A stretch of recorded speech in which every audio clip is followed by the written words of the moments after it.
Depuis sa création dans les années 60, McLaren a souvent aligné sur la grille des rookies prometteurs. Lando Norris, qui est aujourd'hui une valeur sûre du plateau, Lewis Hamilton bien sûr, qui est passé à rien d'être champion dès sa première saison, et Oscar Piastri semble suivre les pas de ses aînés pour l'instant. Le pilote australien sort d'un week-end particulièrement réussi à Silverstone, qui a mis en lumière la très bonne saison qu'il est en train de faire. Car oui, s'il a réalisé une performance de haut vol en Angleterre, Piastri s'est en fait imposé comme le meilleur rookie de la grille dès ses premières courses de F1. Alors d'un point de vue statistique, il reste en dessous de son coéquipier. 42 points pour Norris, 17 pour Piastri. C'est vrai que c'est une différence assez importante, mais qui ne reflète pas forcément la réalité. À Silverstone, lorsque les deux voitures bénéficiaient des mêmes évolutions, à une ou deux choses près, on s'aperçoit qu'il était dans les temps de son coéquipier. À peine un dixième de différence en qualif et un rythme sensiblement similaire lors de la course le dimanche. Piastri est d'ailleurs passé tout près de s'inviter sur le podium pour la première fois. Ça s'est joué à une safety car près. Toutes ces bonnes performances ont fait réagir ce bon vieux Zak Brown, le patron de McLaren. Il est même allé jusqu'à déclarer qu'il tient dans son écurie un futur champion du monde. Rien que ça. Bon, c'est monnaie courante pour un responsable d'équipe d'encenser ses pilotes, et peut-être qu'il s'enflamme un petit peu. Pourtant, et dites-moi si je me trompe, mais j'ai la sensation que la plupart des observateurs, c'est-à-dire les médias, les spectateurs, le paddock, etc., savent qu'ils ont là un talent spécial, un pilote plein d'avenir qui ne demande qu'une bonne voiture pour prouver ce qu'il vaut. Oscar Piastri est-il vraiment aussi fort que ce que dit Zak Brown? Que doit-on entendre de lui? Et avons-nous là un pilote sur qui compter ces prochaines années? C'est ce qu'on va voir dans cette vidéo, c'est parti. Si vous suivez la chaîne régulièrement, vous savez que j'aime bien faire ce genre de vidéo en mode étude de cas sur les pilotes de la grille. Je l'ai fait pour Sergio Pérez, Nick De Vries, Alex Albon plus récemment, et maintenant Oscar Piastri. Dans certains cas, pour comprendre les attentes qu'on peut avoir autour d'un pilote, ça me paraît nécessaire de jeter un coup d'œil dans le rétroviseur, de regarder ce qu'il a fait de bien ou mauvais avant son arrivée en Formule 1. Pour Piastri, c'est bien simple, il n'y a quasiment que du moins à retenir de sa carrière avant son arrivée chez McLaren. Champion de Formule Renault Eurocup en 2019, champion de Formule 3 en 2020, champion de Formule 2 en 2021, c'est une performance extraordinaire qui lui a ouvert les portes de la Formule 1. Enfin, on peut plus parler de portes entr'ouvertes dans un premier temps, puisqu'il s'est retrouvé pilote de réserve chez Alpine seulement, ce qui à l'époque paraissait totalement fou. Il avait quand même gagné 3 titres prestigieux d'affilée, je ne sais pas ce qu'il pouvait faire de plus. Vous le savez aussi bien que moi, la F1 est avant tout une histoire d'opportunités. Par exemple, Guan Yu Zhou signe chez Alfa Romeo en 2022, alors qu'il est lui aussi jeune pilote Alpine, et il vient de terminer plus bas que Piastri en Formule 2. L'aspect financier et l'ouverture sur le marché chinois ont bien sûr pesé dans la balance. À l'époque, il n'y avait aucune opportunité chez Alpine, et même pour 2023, l'avenir semblait bouché. Souvenez-vous qu'avant l'été, tout le monde s'attendait à ce que Fernando Alonso prolonge. La seule piste pour lui, c'était Williams, avec une monoplace bien moins sexy que chez Alpine. En conséquence, l'ami Oscar et son manager Mark Webber ont discuté avec McLaren, qui cherchait à se débarrasser d'un Daniel Ricciardo décevant, à tout prix. Vous connaissez la suite de ce feuilleton. Alonso file chez Aston Martin, Alpine annonce le remplacer par Piastri, Piastri dément quelques heures plus tard, et il finit par signer chez McLaren en fin de saison dernière. Malgré un palmarès déjà bien garni et un statut de meilleur pilote de sa génération, l'arrivée d'Oscar Piastri en Formule 1 n'a pas été simple du tout. Et vous avouerez que c'est quand même quelque chose de surprenant.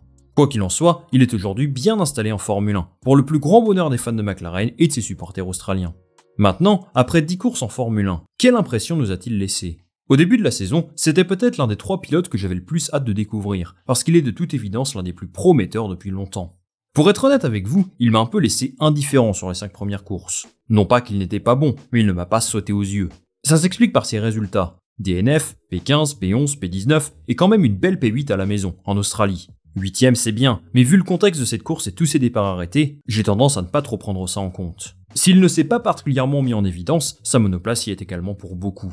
Après tout, la voiture n'était vraiment pas extraordinaire en début d'année. Mais il y a eu une évolution à partir du Grand Prix d'Azerbaïdjan, tant pour Piastri que pour son écurie. Des premières améliorations ont été mises en place sur les deux voitures, qui n'ont pas vraiment donné de résultats flamboyants, mais qui ont posé les bases d'un nouveau concept aérodynamique, dont les retombées positives se font ressentir aujourd'hui. Lors du Grand Prix suivant à Monaco, Piastri réalise un week-end assez solide, et il termine dans les points, tout comme son coéquipier. S'ensuivent des courses plutôt décevantes pour lui. 0 points en Espagne et au Canada, mais il peut se consoler en se disant qu'il termine devant Norris pour la 2e et 3e fois de la saison. Même si très honnêtement, lui, il a manqué de chance, avec un accident avec Hamilton à Barcelone notamment. Ce même Norris d'ailleurs disait à l'issue du Grand Prix d'Espagne que même sans cet accident, il aurait sans doute terminé en dehors du top 10. Ça en dit long sur le niveau de sa monoplace à ce moment-là. Si même lui dit ça, je ne pense pas qu'on puisse reprocher à Piastri de ne pas récolter des points sur cette période. Mais le vrai déclic pour McLaren intervient lors du Grand Prix d'Autriche. Norris seulement bénéficie d'améliorations et va chercher une magnifique 4e place, tandis que Piastri traîne son split en milieu de grille. À la suite de cette course, il réclame ces mêmes changements sur sa monoplace, afin de montrer aux spectateurs ce qu'il vaut vraiment. Fort heureusement, il a été entendu, et le moins que l'on puisse dire, c'est qu'il n'a pas raté son rendez-vous à Silverstone. 3e en qualif, 4e à l'issue de la course, il était même déçu de ne pas avoir décroché un podium qu'il aurait pourtant mérité. Tout de même, c'est bien cette course qui aujourd'hui le place un peu plus au centre de l'attention médiatique. Disons-le clairement, McLaren n'aura pas ce niveau à toutes les courses. C'est impossible qu'il soit aussi performant comme ça à chaque fois. Si vous voulez comprendre pourquoi, je vous invite à voir ma vidéo sur le sujet. Je vous mets le lien en description. Par contre, je pense que ce résultat symbolise bien la progression qu'Oscar Piastri est en train de vivre. Depuis le début de la saison, je trouve qu'il gravit les échelons à une vitesse folle, et qu'il a déjà fait oublier la mauvaise expérience Daniel Ricciardo. Ça, ce n'est pas moi qui le dis, mais son coéquipier Lando Norris, qui a loué ses qualités au début du mois de mai. Regardez ce qu'il dit. La façon de travailler avec Daniel et celle que j'ai avec Oscar ne sont pas très différentes, mis à part quelques détails. Nous n'avons pas le même style de conduite, mais nos requêtes et nos plaintes sont généralement toujours les mêmes, et c'est une bonne chose. Surtout, c'est un pilote très rapide, et je me sens plus mis sous pression aujourd'hui que les saisons précédentes. Cette dernière phrase est à la fois brutale et malheureusement criante de vérité. Daniel Ricciardo n'a jamais semblé à l'aise chez McLaren, et son bilan la saison dernière est absolument catastrophique. Alors on sait que cette voiture est difficile à contrôler, que son concept aérodynamique ne correspond pas aux qualités de Daniel Ricciardo, ni à son style de pilotage, et c'est l'une des raisons qui explique cet échec. Mais il y a autre chose qui a rendu sa vie difficile, et il s'agit tout simplement de Lando Norris. Aujourd'hui, et malgré toutes les promesses qu'a pu montrer Piastri, il est très clair que Norris est meilleur que son coéquipier. Toute proportion gardée, c'est un petit peu le Max Verstappen de McLaren. Depuis 2021, il colle une pilule à ses coéquipiers, il s'invite sur le podium au moins une fois par saison, et il est le leader dont McLaren a besoin. Je pense que c'est important de préciser ça, parce qu'on juge forcément la performance d'un sportif à la qualité de son adversaire. Pour faire une petite comparaison avec le tennis, Carlos Alcaraz a remporté Wimbledon ce week-end au terme d'un match incroyable avec Novak Djokovic, c'est-à-dire le meilleur adversaire qu'il pouvait rencontrer. Ça a forcément un impact très positif sur sa réputation, et la perception que les spectateurs ont de son niveau de jeu. Pour Oscar Piastri, c'est la même chose. Alors attention, je ne suis pas en train de vous dire que Lando Norris est l'équivalent de Novak Djokovic quand même, mais il fait face à un sacré client. Si l'on se fie aux statistiques pures et dures, Norris est logiquement devant. 42 points contre 17, position moyenne sur la grille de départ à 9,20 pour Norris contre 11,5 pour Piastri, 9 à 1 en qualif en faveur de Norris encore une fois. Bon, pas sûr que l'ami Oscar affiche les stats sur son CV pour l'instant. Par contre, une donnée que j'aime bien, c'est la position moyenne des deux pilotes à l'arrivée depuis le début de la saison. Et là, c'est plutôt serré, 11,1 pour Norris contre 11,9 pour Piastri. Avec un tel écart en qualif et un tel écart de niveau quand même à la base, eh bien je trouve que c'est un résultat vraiment bon.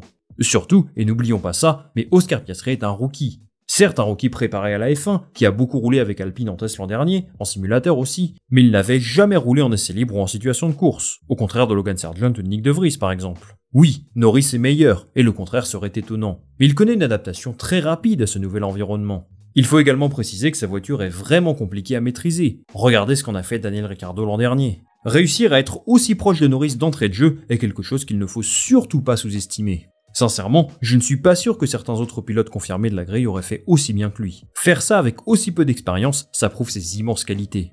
En fait, depuis toujours, Oscar Piastri était préparé à être un pilote de Formule 1. Je lisais un excellent article de Motorsport à ce sujet. C'est en version premium et en anglais, mais je vous laisse quand même le lien en description si vous souhaitez le lire. Pour résumer, il a bénéficié d'un encadrement extrêmement strict. Il a fait preuve d'une discipline extrême sur tous les détails de sa vie, d'un point de vue nutrition, entraînement, organisation de sa vie pro et perso, et c'est quelque chose de surprenant pour un pilote aussi jeune. La réussite en Formule 1 dépend presque intégralement de la performance de la monoplace, mais ce sont tous ces petits détails qui peuvent lui permettre d'aller à un niveau plus haut. Piastri est donc un pilote qui impressionne par ses résultats et sa maturité. Il est aujourd'hui dans un projet intéressant, où il devrait avoir quelques occasions de briller de temps en temps. Il doit bien sûr encore progresser. En termes de rythme de course, il est encore un tout petit peu en dessous de Lando Norris. En qualification, même chose. Il devra évidemment apporter plus de garanties sur son niveau pour dire si oui ou non, il a le potentiel pour atteindre l'étage supérieur. Tout de même, je suis heureux de le voir en Formule 1 aujourd'hui, et je regrette de ne pas l'avoir vu à l'œuvre plus tôt. Il progresse à une vitesse folle. Je trouve qu'il y a une vraie différence déjà aujourd'hui par rapport à son début de saison. C'est quelque chose de bien pour McLaren qu'il puisse compter sur deux pilotes de ce niveau. Ils ont l'air de se pousser mutuellement pour atteindre des meilleures performances, et c'est quelque chose qui manquait naturellement à Lando Norris ces dernières saisons. McLaren a encore des améliorations prévues à partir du Grand Prix de Hongrie, et j'espère qu'elles lui permettront de nous montrer qu'une fois de plus, il a le potentiel pour faire de grandes choses en Formule 1. Merci d'être resté jusqu'au bout de cette vidéo les amis. Dites-moi en commentaire ce que vous pensez de la saison d'Oscar Piastri pour l'instant, si vous êtes plutôt d'accord avec Zak Brown, ou si vous trouvez qu'il est peut-être un petit peu trop tôt pour juger, moi je lirai tout ça avec attention. Comme d'habitude, je vous invite à liker cette vidéo, à vous abonner, activer les notifications, tout ça, ça me donne de la visibilité et ça me permet de vous proposer toujours plus de vidéos. On va se retrouver très rapidement pour un nouveau sujet. Salut, à la prochaine!